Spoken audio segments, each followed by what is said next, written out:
So I have been waiting for the Elden Ring DLC ever since I beat the game back in 2022 when it had come out. I had put 80 hours into the game itself, and it had easily become my favorite Souls-like game after I beat it. Now, I am not really a new game plus kind of guy. After I beat the game for the first time, that's kind of it for me. I really don't have any want and or need to go back into the game.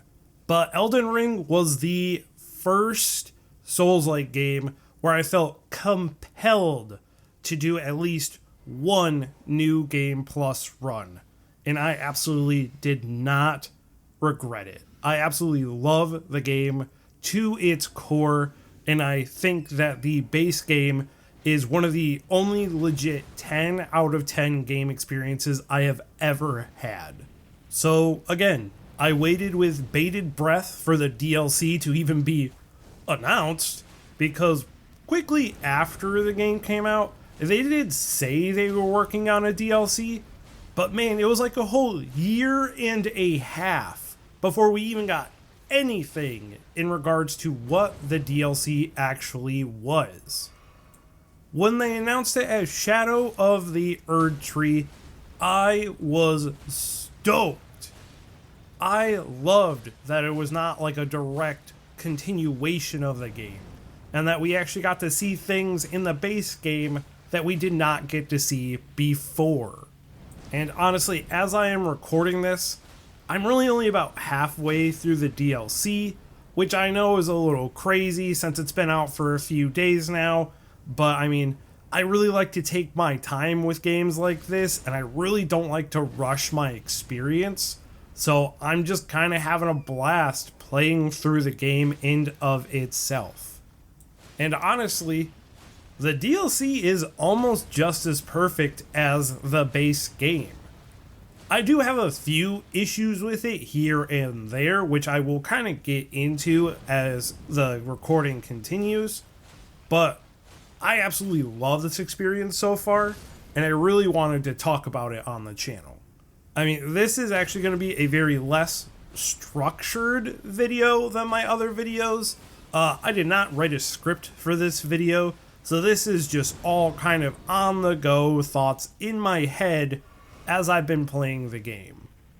I do also want to apologize really quickly because I am playing this game on PS5, and that's actually where some of my issues come into play that I will talk about a little later. But the capture card I have for my consoles is kind of dog water.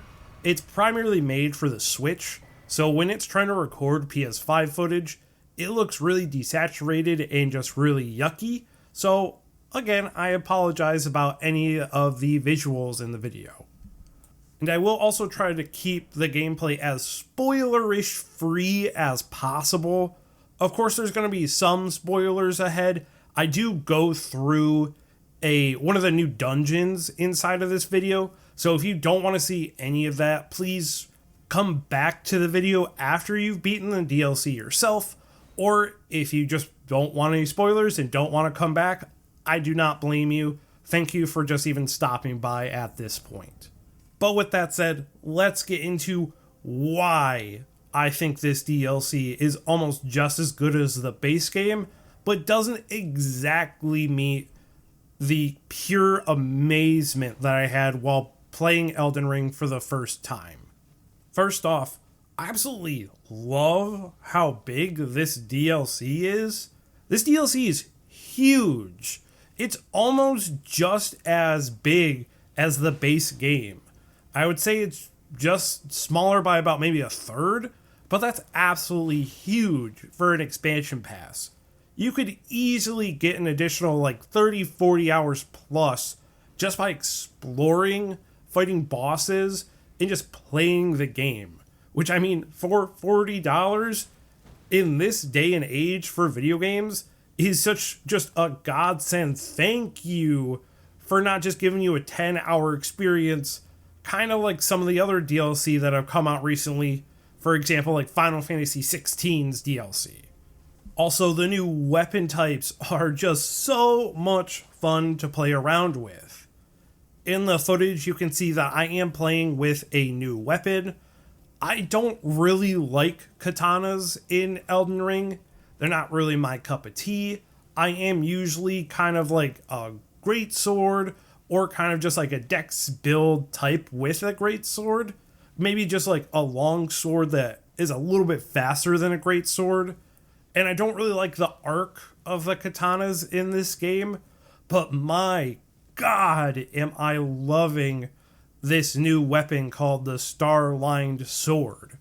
I switch between this and two other weapons, which I'll try my best not to showcase in this video because they are technically spoilers, and I don't really want to ruin that experience for you if you haven't got it to it yourself. But the fact that they added in light greatswords is absolutely awesome for me. I love the gameplay of the Milady. I would use it a little bit more, but I prefer using the two other weapons along with the Star-Lined Sword I have been using. So that's the primary reason I'm not using the Milady. And its moveset is just kind of basic, which is not really my cup of tea. And I am a Ash of War guy as opposed to a standard moveset guy. So that's why I kind of lean towards the other weapons I'm using. But also just the freaking fist weapons and just like all these other things that they introduce, like great katanas. It is such a well added thing that they did not have to add it in, but they just wanted us to have that additional content. And I absolutely adore the DLC for it. Another thing I absolutely love about this DLC, and the reason why I love Elden Ring so much in general, is just the pure exploration aspect of it. I am a huge fan of Elden Ring, primarily not for the bosses like other people like it, but because I think this game handles open world exploration the best that any game has ever handled it before. There's almost something to see in every bit of the map in Elden Ring. And this game does not hold your hand and tell you where to go and just try to just be like, oh, it's an open world game, but you kind of technically have to go here because this area is too strong for you, so you should go over here first. Elden Ring doesn't have any of that. It just says, here's the open world, have fun, dude. I love that because I can just explore. I can see what's going on over here. I love just looking at the map in Elden Ring and just being like, have I explored this part of the map yet? I don't think I have. Let me go over here and see what's over here. And you don't really get that experience in games anymore, other than like Breath of the Wild or Tears of the Kingdom. But that in itself is a little hand-holdy about where it wants you to go in some points of the game. And a lot of the times, Elden Ring rewards you for just exploring.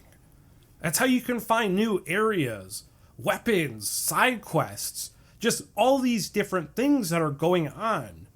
Like, I kill just a random enemy right here because it's one of the stupid centipede dudes and I hate these enemies.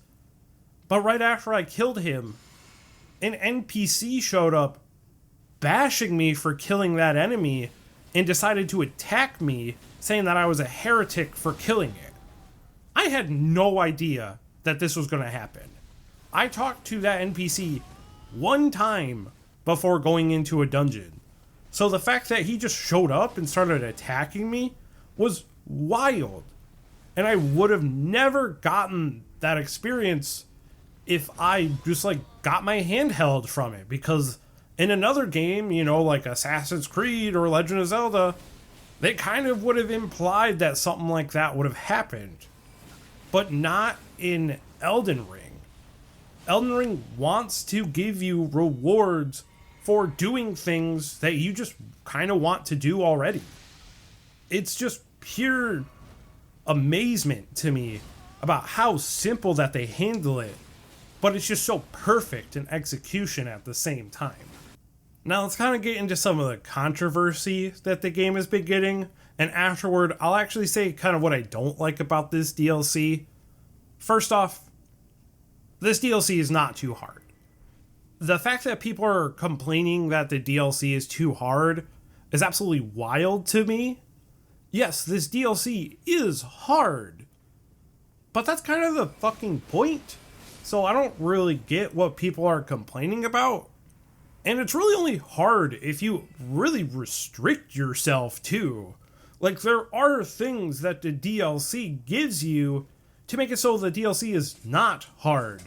But it is not the game's fault if you decide that you want to make it challenging on yourself and that you cannot beat it. That is not the game's fault. That is just you being stubborn as hell, not wanting to admit that you need to take advantage of these mechanics, and you just try to keep bashing your head against a wall and it not working. At that point, the DLC is not too hard. You are just too stubborn to admit that you are not good enough at the game to beat it on the most challenging setting. And I am honestly not one of those people. Once I saw the mechanics, I took full advantage of them. I like challenge in video games. I do challenge run-ins in RPGs a lot on this channel, but I will not drive myself into madness trying to play a video game for fun, because that does not sound like a good time to me. I don't know who it would sound like a good time to.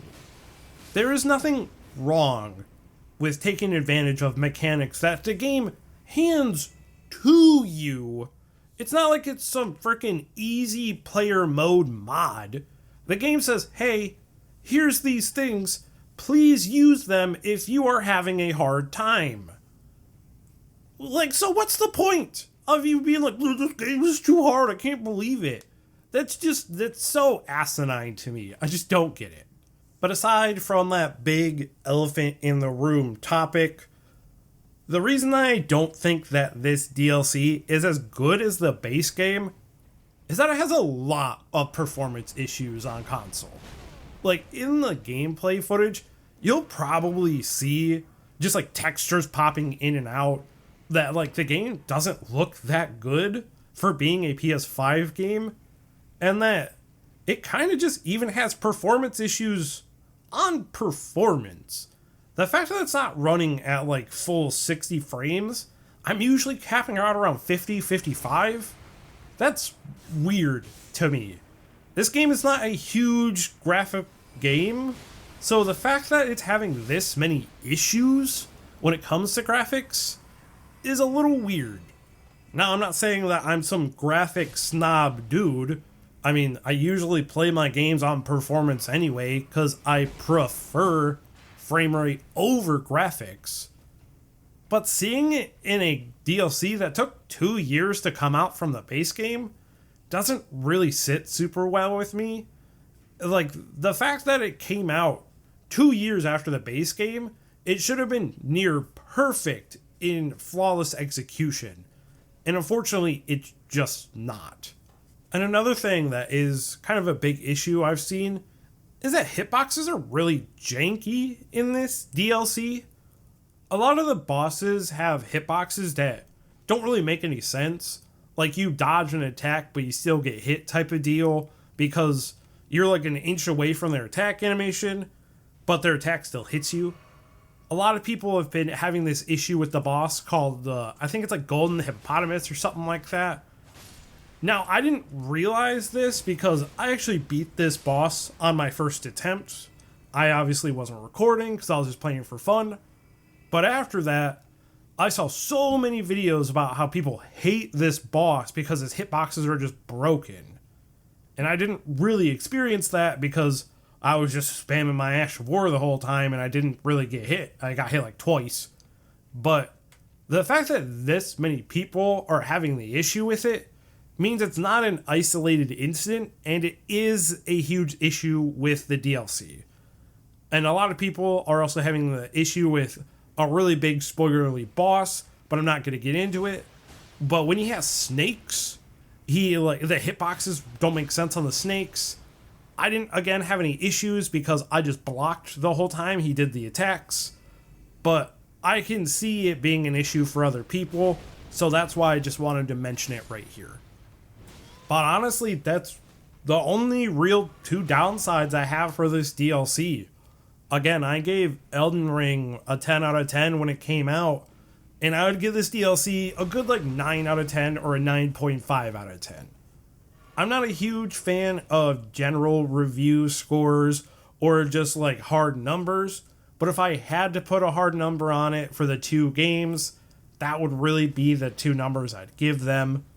And that's honestly all I really have to say about Elden Ring's DLC. I don't really want to get into spoilers again, so I'll kind of leave everything else that I have in my opinions to myself because all of them are spoilery. But if you did enjoy this video, please make sure that you hit the like button and you do subscribe to the channel. This is kind of a first time for me doing a video like this, seeing as it's just pure brain thoughts. I didn't write anything down. I'm kind of just rambling. And I've been having a blast with this DLC, watching videos from like Rage Gaming, just different types of people, you know, just getting to see all these builds and just all these amazing things. So if you want to see more Elden Ring content from me, please just make sure you let me know in the comments down below. Maybe I can do weapon showcases or something, even though it's not really my forte. And I only have like 2 larval tiers, so who knows. But again, if you enjoy the content, please subscribe to the channel. I'll see you guys soon for more content. I'm thinking about doing a Dragon Age discussion, so if you want to see that, let me know. But again, my name is Riku. Take care, everybody.